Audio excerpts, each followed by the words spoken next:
Welcome to the first ever Gujarati IT education YouTube channel Mentorize. Here you can start your IT journey in your own language Gujarati. So hello મિત્રો, આ છે episode 18 ને જેમાં આપણે જોવાના છે સબ queries. એટલે કે સબ ક્વેરીઝ શું હોય છે, તેનું શું વર્ક છે, તેના કયા કયા ટાઈપ છે, એ ટાઈપ શું વર્ક કરે છે, બધું આપણે આજે જોવાના છીએ. અને જો પ્રીવિયસ એપિસોડ્સ નથી જોયા તો જોઈ લેજો. પ્લેલિસ્ટની લિંક મેં આપી છે ડિસ્ક્રિપ્શનમાં, તો એકવાર જરૂરથી ચેકઆઉટ કરી લેજો. તો વિડીયો સ્ટાર્ટ કરતા પહેલા વિડીયોને લાઈક કરો, ચેનલને સબસ્ક્રાઇબ કરો અને આ વિડીયોને તમારા બધા મિત્રો સુધી શેર કરો, જેથી તેમને પણ વિડીયો હેલ્પફુલ બની રહે. તો ચાલો વિડીયો સ્ટાર્ટ કરીએ. સો સબ ક્વેરી સ્ટાર્ટ કરતા પહેલા હું તમને નોર્મલી કહી દઉં કે સબ ક્વેરી શું છે. તો સબ ક્વેરી એટલે કે આપણે એક એક્ઝામ્પલ થ્રુ સમજીએ કે તમે સ્ટેશનરીએ પેન લેવા ગયા છો અને સ્ટેશનરી વાળાને કહો કે મારે પેન જોઈએ છે. હવે સ્ટેશનરીમાં ઘણી બધી વસ્તુ છે, પેન છે, પેન્સિલ છે, બુક છે, ડાયરેક્ટરી છે, ઘણી વસ્તુ, કેલ્ક્યુલેટર ઇન્ક્લુડિંગ બધું. સો એમાં તમારે લેવી છે એક પેન. સો એટલી બધી વસ્તુમાં તમે પેન સિલેક્ટ કરી એટલે કે ક્વેરી સિલેક્ટ કરી. હવે દુકાનવાળો તમને પૂછશે કે તમારે પેન લાલ જોઈએ છે, લીલી જોઈએ છે કે બ્લુ જોઈએ છે અથવા તો કાળી જોઈએ છે. તો એ થઈ ગઈ સબ ક્વેરી. ક્વેરી એટલે તમારી પેન, જે તમે આખી સ્ટેશનરીમાંથી એક પેન ગોઈતી તો એ થઈ ક્વેરી. એટલે કે આખા ડેટાબેઝમાંથી એક માહિતી ગોઈતી એટલે એ તમારી એક ક્વેરી થઈ. પેનની અંદર તમે કલર ગોઈતો એટલે એ ક્વેરીની સબ ક્વેરી, એટલે ક્વેરીની અંદર ક્વેરી, એને કહેવાય સબ ક્વેરી. તો આ તો સિમ્પલ લોજિક એટલે કે સબ ક્વેરી શું હોય છે. હવે એ જ વસ્તુ આપણે DBMSમાં જોઈએ. સો સબ ક્વેરી એ એવી SQL ક્વેરી છે જે બીજી SQL ક્વેરીની અંદર લખાય છે. એટલે મેં હમણાં તમને કીધું કે ક્વેરીની અંદર લખાતી ક્વેરી એટલે સબ ક્વેરી. ઇનર ક્વેરી કહેવાય, જે હમણાં મેં તમને કીધું એમ મેઇન ક્વેરીને ઇનપુટ આપે છે. જેમ કે હવે હું એમ કહી દઉં કે મને સ્ટેશનરી જઈને મારે એમ કેવું હોય કે ભાઈ લાલ કલરની આપો, પણ શું લાલ કલરની આપો? Pencil, pen, rubber, sketch pen, હું પણ લાલ કલરની. તો ખાલી સબ ક્વેરી તો ન આપી શકો. તો એ મેન વસ્તુનું ઇનપુટ છે, એટલે કે પેન લેવી છે એનું ઇનપુટ છે. ડાયરેક્ટ એમ જઈને તમે ન કહી શકો કે ભાઈ મને લાલ કલરની આપો. કહેવું પડે કે ભાઈ મને પેન આપો, એ લાલ કલરની આપો. એટલે કે મેઇન ક્વેરીનું ઇનપુટ છે.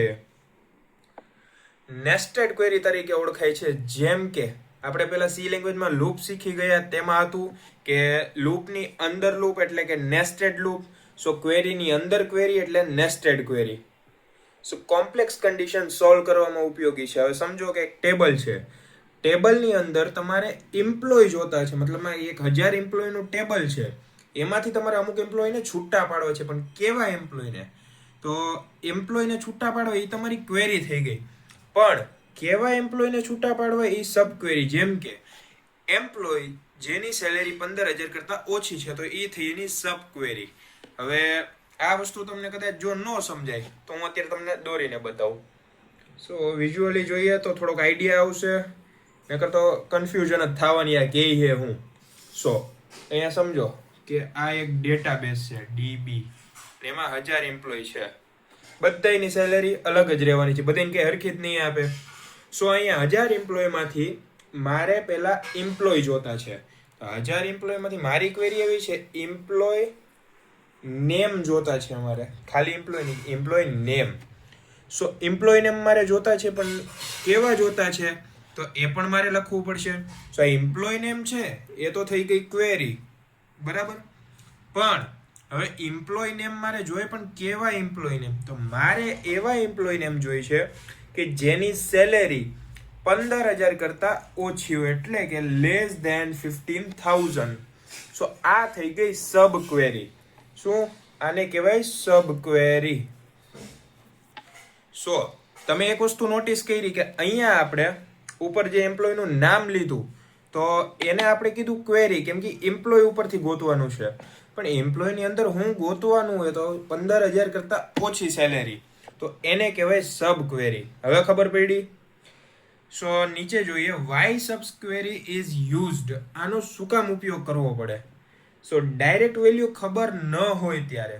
હવે તમને ડાયરેક્ટ વેલ્યુ કંઈ લખેલી નહીં હોય કે આની 15,000થી ઓછી છે, આને 15,000 કરતાં વધારે, એવું લખેલું ન હોય ક્યાંય. ડાયરેક્ટ આંકડા આપી દે કે 15,000 છે, 17,000 છે, 20,000 છે. તો ડિટેલ એક ઇનડાયરેક્ટ વેમાં લખ્યું, જેવી તમારે જોતી એવી ડાયરેક્ટ નહીં લખેલી હોય. તમારે જ્યારે સર્ચ કરવી હશે તો એના માટે તમારે ક્વેરી નાખવી પડશે. અને ક્વેરીની અંદર એની હજી ડિટેલ આપું કે ભાઈ મારે આ ડિટેલ જોતી, એમાંય સ્પેસિફિક આ ભાગ જોતો અને એ ભાગમાં મારે આટલી જ વસ્તુ જોતી, તો એ ડાયરેક્ટ ડિટેલ તમને એક્સેપ્ટ કરીને આપે.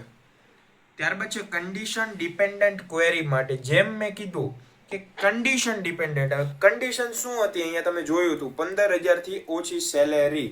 સો આ હતી એની કન્ડિશન. સો કન્ડિશન ડિપેન્ડન્ટ ક્વેરી એટલે કે 15,000 ઉપર નિર્ભર છે કે 15,000 થી ઓછી સેલેરી વાળા એમ્પ્લોય એની લિસ્ટ મારે આપવાની છે. સો આ એક ડિપેન્ડન્ટ કહેવાય આને. સ્ટેપ બાય સ્ટેપ રિઝલ્ટ મેળવવા. સો સ્ટેપ બાય સ્ટેપ કઈ રીતે, તો એ હું તમને સમજાવું. પહેલો સ્ટેપ શું હતો કે ભાઈ આ 1000 એમ્પ્લોયનું ટેબલ છે, એમાંથી મારે એમ્પ્લોય જોતા છે, તો એમ્પ્લોય નેમ જોતું છે. ચાલો આ પહેલું સ્ટેપ થઈ ગયું. હવે એમ્પ્લોય નેમ તો મેં લઈ લીધું, પહેલું સ્ટેપ થઈ ગયું. પણ હવે એ એમ્પ્લોય માટે મારે 15,000 કરતાં ઓછી સેલેરી વાળા જોઈએ. તો એક બેન્ચમાર્ક ફિક્સ કરી દીધો તમે કે 15,000, હજી વધુ ઓછું નહીં, ખાલી 15,000 તમે નક્કી કર્યું. હવે તમે એવું નક્કી કરશો 15,000 થી ઓછી કે વધારે, તો ત્યારબાદ તમે કહી દો 15,000 કરતાં ઓછી. તો એ સ્ટેપ થઈ ગયો. અને લાસ્ટમાં ક્વેરી જ્યારે ડેટાબેઝમાં જશે અને એ બધું સર્ચ કરશે, એટલે ત્યાંથી એક નવો ડેટાબેઝ બનાવશે અને તેમાં જેટલા 15,000 કરતાં ઓછી સેલેરી વાળા છે એનું નામ લખશે. કેમ કે અહીંયા આપણે શું લખ્યું છે, એમ્પ્લોય નેમ. સો આ રીતની સ્ટેપ ફોલો કરશે કે પહેલા એમ્પ્લોયનું નામ લેશે, પછી એક 15,000નો બેન્ચમાર્ક લેશે, એના ઉપરથી વધારે કે ઓછાનો બેન્ચમાર્ક સેટ કરશે. એ ક્વેરી જશે ડેટાબેઝમાં, ડેટાબેઝમાંથી એક નવું ડેટાબેઝ ક્રિએટ કરશે જેને કહેવાય વર્ચ્યુઅલ ડેટાબેઝ. ખબર પડી ગઈ? સો સબ ક્વેરી આવી રીતે સ્ટેપ બાય સ્ટેપ રિઝલ્ટ મેળવવા કામ આવે. લોજિકલ ક્લેરિટી માટે સબ ક્વેરી પહેલા એક્ઝિક્યુટ થાય, મેઇન ક્વેરી પછી એક્ઝિક્યુટ થાય. જેમ ડેટાબેઝમાં જાય તો પહેલા તો 15,000 કરતાં ઓછી સેલેરી હોય એ તમારી મેઇન કન્ડિશન છે, તો પહેલા એને ફોલો કરશે.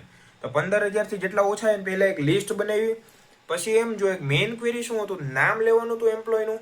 તો હવે એમ્પ્લોયના નામ લઈ લો કે જેની 15,000 કરતાં ઓછી સેલેરી તમે કાઢેલી હતી. તો પહેલા સબ ક્વેરી ચાલે, પછી મેઇન ક્વેરી ચાલે. ક્લિયર? હવે વર્કિંગ ઓફ સબ ક્વેરી કે કઈ રીતે વર્ક કરે. સો ઇનર ક્વેરી રિઝલ્ટ જનરેટ કરે. જેમ મેં કીધું કે 15,000 આવડું આ રિઝલ્ટ જનરેટ કરે. હવે આ વસ્તુ હું તમને પ્રોપર સમજાવું. એને કીધું ઇનર ક્વેરી રિઝલ્ટ જનરેટ કરે છે. સો ઇનર ક્વેરી થઈ ગઈ, તો એને આપણે અહીંયા લઈ લઈએ. તો ઇનર ક્વેરી શું કર્યું, પહેલા 15,000 હતા એને ગોઈતા કે ભાઈ 15,000 કોની કોની સેલેરી છે, પછી કે મેઇન રિઝલ્ટ ક્વેરીને પાસ થાય. સો આ વસ્તુ હવે મેઇન જગ્યાએ જાય જેમાં હતું એમ્પ્લોય નેમ. બરાબર? સો એમ્પ્લોય નેમમાં ગયું. પછી જે મેઇન ક્વેરી ફાઇનલ આઉટપુટ આપે. ફાઇનલ આઉટપુટ શું આપશે? સો ફાઇનલ આઉટપુટ એ કંઈક એવું આપશે કે EMP નેમ અને જેની સેલેરી 15,000 કરતાં ઓછી છે એ સેલેરી લખીને આપશે. તો એમ્પ્લોયનું નામ અને એની સેલેરી આવી રીતે એ આઉટપુટ આપશે. જેમ અહીંયા તમે જુઓ સબ ક્વેરી એટલે કે આ 15,000, રિઝલ્ટ એટલે આ એનું આખું રિઝલ્ટ છે એના મેઇન ક્વેરી. સો આ રહી મેઇન ક્વેરી, દેખાઈ ગઈ. અને આ છે આઉટપુટ. તો આ જે આખું આવ્યું છે ને એને કહેવાય આઉટપુટ. ખબર પડી ગઈ? સ્ટેપ બાય સ્ટેપ આપણે જોયું. સો હવે જોઈએ જે ટાઈપ છે સબ ક્વેરીના. સો સબ ક્વેરીના ટાઈપ છે સિંગલ રો સબ ક્વેરી અને મલ્ટિપલ રો સબ ક્વેરી. હવે કઈ રીતે આ વર્ક કરે એ હું તમને કહું. હવે સિંગલ રો સબ ક્વેરી, સો આ બે વસ્તુ હું તમને અત્યારે પ્રેક્ટિકલ તો ન બતાવું કારણ કે આ વસ્તુ તમારે પ્રેક્ટિકલમાં કામ નહીં આવે. આ ખાલી થિયરી બેઝ પૂછાશે. સબ ક્વેરી તમે પ્રેક્ટિકલમાં કોઈ યુઝ નથી કરતું અત્યારે. સો ફર્સ્ટ આપણે જોઈએ સિંગલ લાઈન. ઓકે, સો સિંગલ લાઈન એટલે શું છે? તો અત્યારે મેં તમને બતાવ્યું સેલેરી છે એમ્પ્લોયની 15,000 કરતાં ઓછી છે. તો સિંગલ લાઈનમાં આપણે લઈશું select star from employ table. અહીંયા હું EMP નામ આપું ટેબલનું. સો આ ક્વેરી તો આપણે લખીએ સિલેક્ટ સ્ટાર ફ્રોમ EMP. હવે એમ્પ્લોય ટેબલ છે ત્યાંથી આપણે શું જોતું છે? તો વેર એટલે કે જ્યાં, પછી કન્ડિશન લખશું સેલેરી અને 15,000 અને સેમિકોલન. હવે તમે અહીંયા જુઓ સિલેક્ટ સ્ટાર ફ્રોમ EMP એટલે કે એ એમ્પ્લોય નામનું ટેબલ છે EMP નામનું, તેની અંદર જાઓ અને સિલેક્ટ કરો. પણ શું? તો વેર કે જ્યાં સેલેરી કે સેલેરીની કોલમમાં જશે અને સેલેરી 15,000. સો પહેલા 15,000 ને પકડશે અને પછી હવે અહીંયા કન્ડિશન નાખવાની વધુ કે ઓછું 15,000 કરતાં ઓછી. સો 15,000 કરતાં આખા ડેટાબેઝમાં જેટલી ક્વેરી 15,000 કરતાં ઓછા પગારની હશે તો એને સિલેક્ટ કરશે, એનું એક વર્ચ્યુઅલ ટેબલ બનાવશે. હવે એની જગ્યાએ એમ કીધું હોત મેં કે 15,000 કરતાં મારે વધારે હોવું જોઈએ. સો 15,000 કરતાં વધારે સેલેરી હોત તો એને કાઢે. તો આને કહેવાય સિંગલ લાઈન ક્વેરી. મતલબમાં કે એક જ ક્વેરીઓ એવી અલગ અલગ કાઢી શકે. પણ હવે એ જ વસ્તુ હું તમને કહું, મલ્ટી લાઈન ક્વેરી મતલબમાં મલ્ટી રો ક્વેરી. સો મલ્ટી રો બરાબર. સો હવે આ વસ્તુ હું તમને સમજાવું શું છે. સો આ છે એક ડેટાબેઝ જેની અંદર છે નામ, પછી છે સેલેરી અને અહીંયા છે આપણે એમ્પ્લોય આઈડી. સો મારે અહીંયા ક્વેરી એવી કરવી છે કે એમ્પ્લોયનું નામ આવી જવું જોઈએ અને બીજું હું એમ કહું કે એમ્પ્લોયની આઈડી આવી જોઈએ અને એની અંદર હું સબ ક્વેરી એવી નાખીશ હવે કે જેની સેલેરી 15,000 કરતાં ઓછી હોય. મતલબમાં હવે તમે એક વસ્તુ અહીંયા જુઓ કે એમ્પ્લોય નામની એમ્પ્લોય આઈડી કોની આવવી જોઈએ કે જેની સેલેરી 15,000 કરતાં ઓછી હોય. ખબર પડી?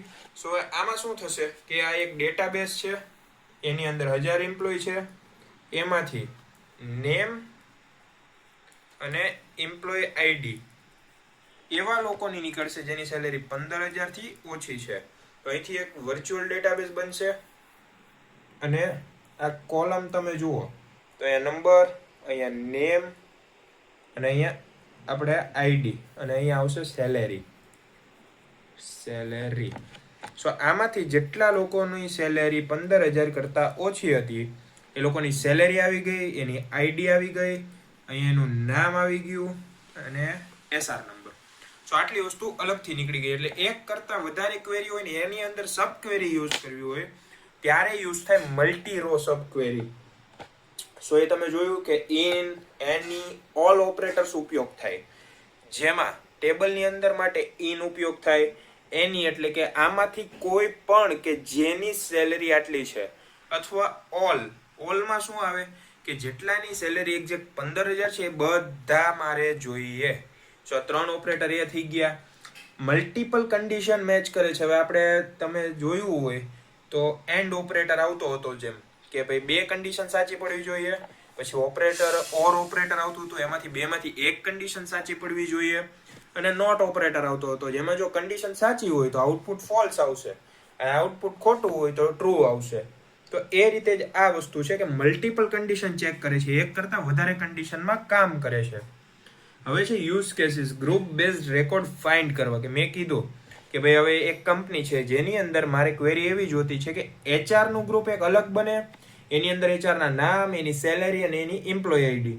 પછી એની અંદર એમ્પ્લોય આઈડી છે 1 થી 10 ની પહેલા એમ્પ્લોય આઈડી લ્યો, એની સેલેરી કાઢો અને એની અંદર એનું PF કાઢો કે ઇન્સેન્ટિવ હોય એ કાઢો. તો ક્વેરીની અંદર ક્વેરી, એની અંદર ક્વેરી. સો એને કહેવાય સબ ક્વેરી મલ્ટી રો ક્વેરી. તો 1 થી વધારે ક્વેરી આવી ગઈ એક વારમાં. સો આ હતું સબ ક્વેરીનો ટોપિક અને એના ટાઈપ હતા. સો આઈ હોપ કે બધું સમજાઈ ગયું હશે. જો ના સમજાયું તો વિડીયોને રિવાઇન્ડ કરીને જોઈ લ્યો અને આ વિડીયોને લાઈક કરો, ચેનલને સબસ્ક્રાઇબ કરો અને આ વિડીયોને તમારા બધા મિત્રો સુધી શેર કરો જેથી તેમને પણ આ વિડીયો હેલ્પફુલ બની રહે. તો મળીએ નેક્સ્ટ વિડીયોમાં.